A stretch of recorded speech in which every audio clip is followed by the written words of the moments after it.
হাওড়া পুরসভা চত্বরে গাছ পড়ে মৃত্যু পুরসভা দুই অস্থায়ী কর্মীর। আরো একবার আপনাদের জানাই, হাওড়া পুরসভা এলাকায় চত্বরে গাছ পড়ে মৃত্যু পুরসভা দুই অস্থায়ী কর্মীর। সকালেই গাছ পড়ে মৃত দুই অস্থায়ী কর্মী।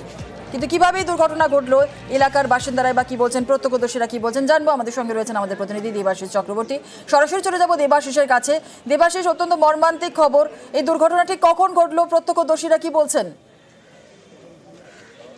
দেখো, প্রত্যক্ষদর্শীদের দাবি 5:40 নাগাদ এই দুর্ঘটনাটি ঘটে এবং সেখানে উমেশ মাহাতো এবং মোহাম্মদ নূর এই দুজনে ছাড়া আরো 5 জন টোটাল কর্মী ছিল। এই দুজন যারা চেয়ারে বসেছিল তাদের উপরেই হঠাৎ করে গাছটি ভেঙে পড়ে।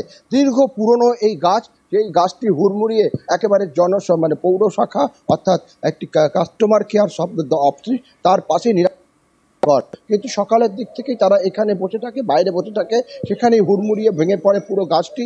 আর ঘটনাস্থলে দুজনের মৃত্যু হয়েছে এবং দুজনের মৃত্যু কী কারণ এবং গাছটা কি করে উপড়ে গেল তা নিয়েও কিন্তু তদন্ত হবে। তবে এই গাছটিকে তুলে দেওয়ার জন্য বেশ কিছুদিন আগে আবেদন করা হয়েছিল পুরসভার কাছে, কিন্তু সেটি কিন্তু একটা প্রক্রিয়া হচ্ছিল যে গাছটিকে উপড়ে দেওয়া। তবে দীর্ঘ পুরনো গাছ, সেখানে মাটি নরম হয়ে যাওয়া এবং গাছের পোকা ধরে গেছিল, সেই কারণে এরকম দুর্ঘটনা। এই মুহূর্তে মুখ্য প্রশাসক হাওড়া পুরসভার সুজয় চক্রবর্তী তিনি এসছেন।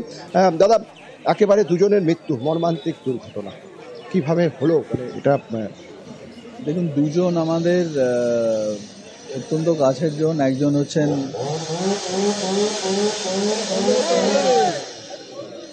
নূর এবং মোহাম্মদ নূর ইসলাম, আর আমাদের মাহাতো, উমেশ মাহাতো। ওরা দুজনে এখানে ডিউটিতে ছিল এবং হঠাৎই আনফর্চুনেটলি আমাদের উল্টো দিকে যে গাছটা, সেটা গাছটা ওর ওপর মানে ওনাদের বসে ওনারা কাগজ পড়ছিলেন, হঠাৎ করে এই গাছটা ওনাদের ওপর পড়ে। ওনারা সরে যাওয়ারও সময় পায়নি, ওনারা বসেছিলেন এদিকে, গাছটা ছিল উল্টো দিকে। তো মানে এতই ফাস্ট পড়েছে যে উল্টো দিক থেকে পড়া সত্ত্বেও ওনারা মানে সরে যাওয়ারও টাইম পাননি দুর্ভাগ্যবশত। এবং 3 জন ছিলেন ওখানে, তার মধ্যে একজন আহত হয়েছে আর 2 জন আনফর্চুনেটলি মারা গেছেন। তো আমরা যা নিয়ম আছে তা তো ফলো করতে হবে। আমাদের পুলিশের, আমাদের আইসি সাহেবও রয়েছেন, আমাদের যা যা করণীয় করবে।